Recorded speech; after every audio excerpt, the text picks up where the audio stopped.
号称超越 GPT 和 Claude Token 树的月之暗面大模型及其对话工具 Kimi Chat 发布了。实际使用效果呢，能够支持约20万字的上下文。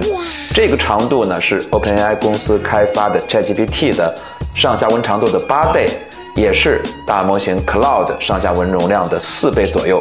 这个不得不说对学术群体是超级友好的，因为我们的学术著作呢，动不动就要几十万字，如果分开投喂，非常的不方便。另外，在进行文献综述的时候，我们也能够希望针对多篇论文来进行阅读和对比分析。今天就让我们来实测一下这款号称能够打败 ChatGPT 和 Claude 的大模型吧。可以看一下，这就是 Kimi Chat 它的一个界面。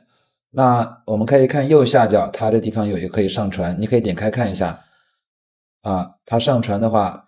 支持上传最多50个，每个100兆，这个功能就非常之夸张了。这就意味着我们可以给它一次性投喂50篇相关的学术论文，而且接受的格式有 PDF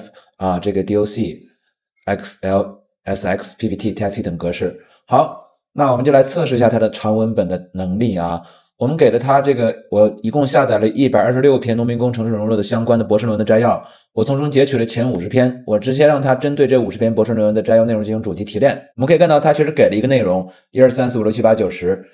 我说很好，请尝试将50篇论文分别归纳到10个主题之下，显示每一个主题下论文的序号，请注意序号不能重复出现，也不能漏掉，你的分类需要满足完备性和忽视性。这个时候呢，我们就发现它非常拉垮，你看它这个主题每个主题它都给你编号1到50，这样就失去了我进行分类的一个意义。我还以为是我的表述有误，我就跟他说我表述有误，我的意思是你要根据上述10个主题对已有的50篇论文进行分类，他还是做不到。这个时候我就想到我说你没有理解我的意思，我就想到能不能给他一个示例，我就给他一个示例，我说你看类似这样，主题1下边有1、3、7、10，主题2下边有24、14、28、29，即便给到他这样一个示范，他还是无法准确的完成分类。那这一点的话，相比 Claude 就会存在一个很大的劣势。我们知道 Claude 其实是能够有能力根据主题把不同的论文序号分门别类的归纳到不同主题之下。这个时候呢，我就想到另外一个问题，我想看一下它具体的文献的定位能力强不强我就直接问他，请问第3篇论文的摘要内容是什么？这个时候就非常惊喜了，他直接就可以从这个文档当中把第3篇论文的摘要原封不动的给你定位下来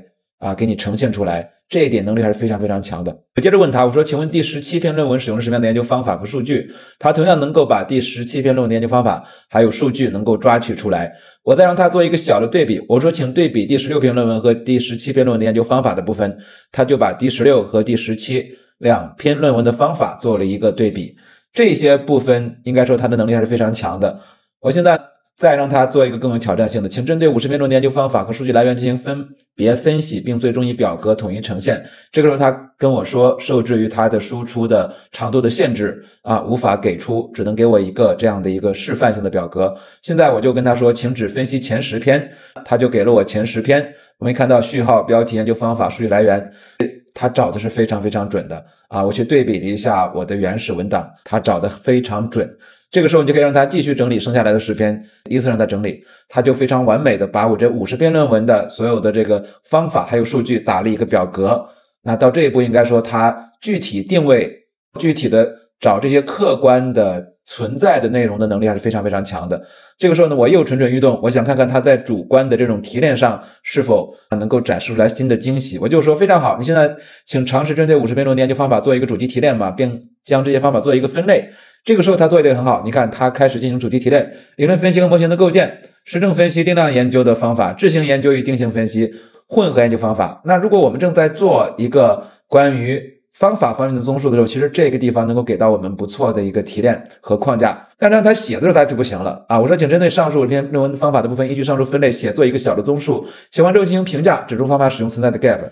我们可以看到他其实在写的部分呢就比较的拉垮。所以综合看来呢，这个模型确实像他们宣传的这样，它能够吃掉非常大的长容量的文本，比方说20万字，这个没有问题。另外呢，在客观层面，你让它从这文档当中去抓取已经存在的内容，这个问题不大精准的定位也非常厉害。但是它弱就弱在它主观提炼和抽象写作的能力上，其实还是相比 Claude 相比 GPT 呢还存在较大的差距。我是一鸣哥，关注我，带你走进学术的 AI 世界。